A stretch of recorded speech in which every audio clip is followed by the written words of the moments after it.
ठीक है। देखें इंडिया साइड कश्मीर के लिए उन्होंने जो बजट रखा है ना शोएब भाई, मैं यकीन करें गिनती गिनता हुआ मैं कहीं पे देख रहा था 14 बिलियन डॉलर। मैं गिनती गिनते हुए ना मैं हैरान और परेशान हो रहा था। बिलियन बिलियन कहते हैं किस चीज को, 14 बिलियन डॉलर। किस तरह हम मुसलमान कभी भी हार नहीं सकता। वहाँ के मोदी सरकार बोलती है कि पाकिस्तान से उसका कश्मीर भी लेंगे।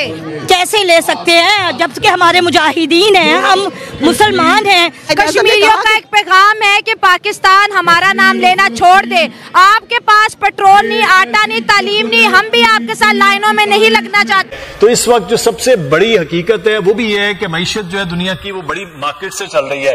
तो ये भी वजह नहीं है कि वो प्रेशर इंडिया पर उस तरह से डाल ही नहीं पाते हैं। जब सलामती कौंसिल में भी बात गई, वो आपके सामने, आप ज्यादा बेहतर तौर पर वो चीजें देखते हैं, तो फिर पाकिस्तान का मुकदमा तो यहां ही कमजोर हो जाता है। पाकिस्तान एक छोटा मुल्क है, एक छोटी मार्केट है, बाकी ममालिक जो है वो इंडिया को अपनी मार्केट के तौर पर देखते हैं, तो इसलिए कश्मीर पर खामोश रहते हैं। नहीं, ये बात तो बिल्कुल आपकी दुरुस्त है कि जो भारत का क्लाउड है, जो उसका राइजिंग इकोनॉमिक पावर के तौर पे, कोई भी ये इससे इनकार नहीं कर सकता।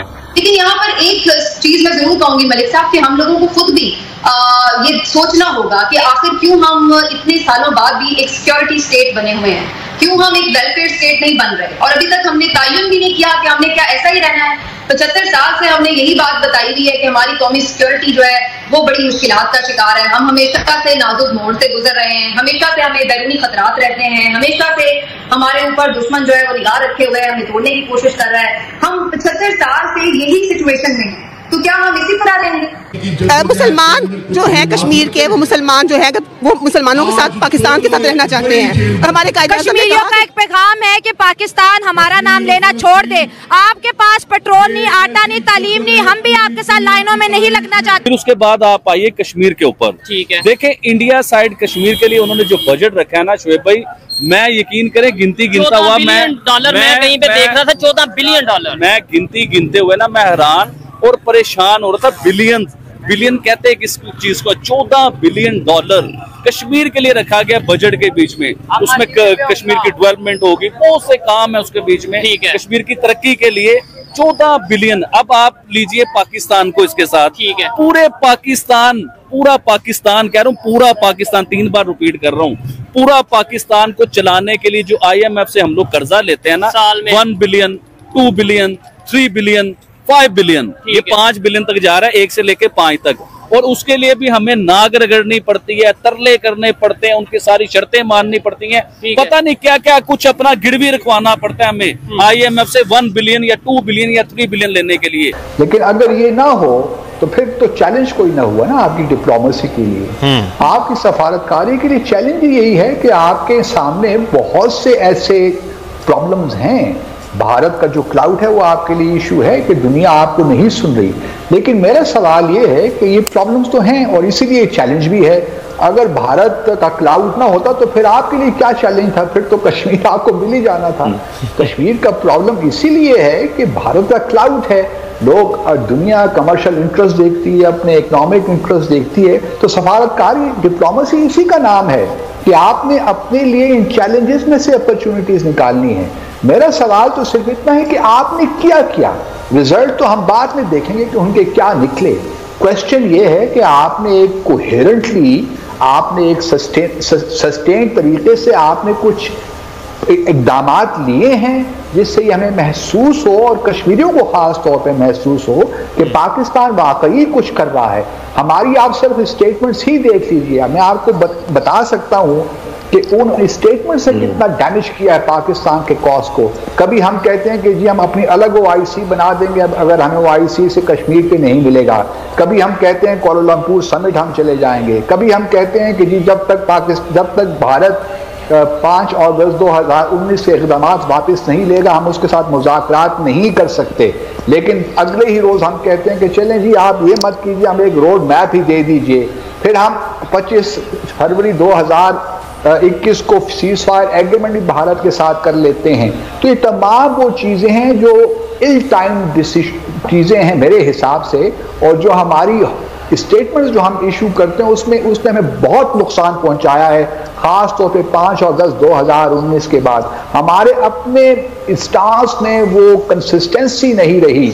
आप 2004 से लेकर देखिए, मैं आपको हर साल के मुताबिक बता सकता हूं कि कहां कहां हमने जम्मू और कश्मीर के अपना असूली जो मौक़िफ़ है उसमें हमने कमजोरी दिखाई है। और आज हम जिस मुकाम पे खड़े हैं वो सिर्फ इस हुकूमत का मसला नहीं है, पिछली हुकूमतों के मसाइल भी हैं जो कि आज हम इस मुकाम पे हमें लेकर आ गई है।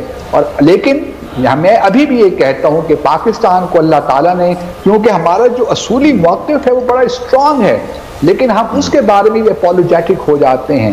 जब तक हम ड्राइंग बोर्ड को रिविजिट नहीं करेंगे, एक ऑल एनकम्पसिंग मरबूत हिकमत अमली नहीं बनाएंगे, जामे हिकमत अमली, ये बातें इस तरह चलती रहेंगी। और मुझे लगता है कि आपके पास 2 से 3 साल का मजीद अरसा रह गया है। उसके बाद मैं ये समझता हूँ कि अगले 50 साल भी, जहाँ तक मकबूजा जम्मू और कश्मीर के लोगों की बात है, भारत उनके हार्ट्स एंड माइंड्स नहीं जीत सकता।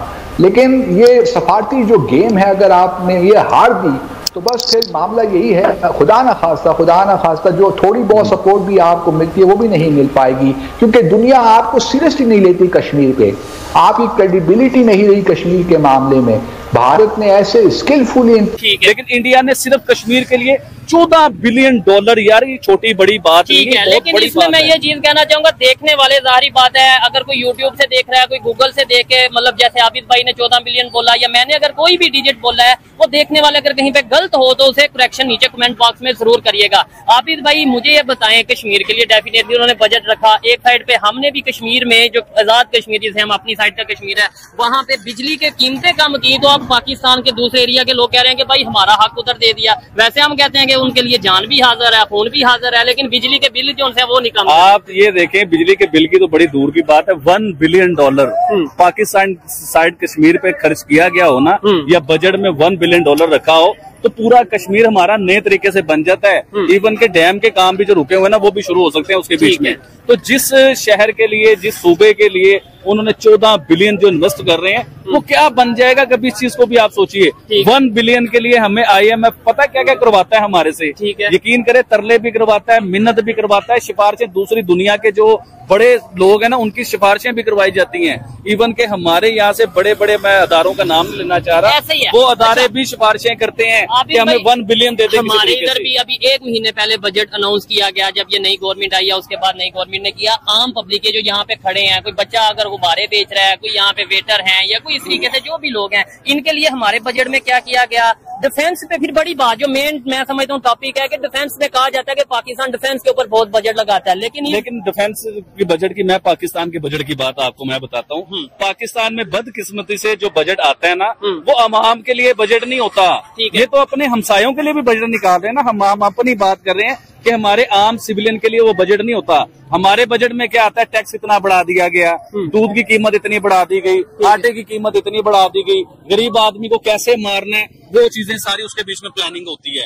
उसमें एक बार भी ये प्लानिंग नहीं होती कि आम आदमी को रिलीफ कैसे दिया जाए। अभी मैं बड़ा सुन रहा था इस चीज को इंडिया के यूट्यूबर्स की तरफ से या इंडियन मीडिया की तरफ से, या बहुत जगहों पे मैं सुन रहा था कि इंडिया के बजट में आम आदमी के लिए कोई फायदा नहीं किया गया।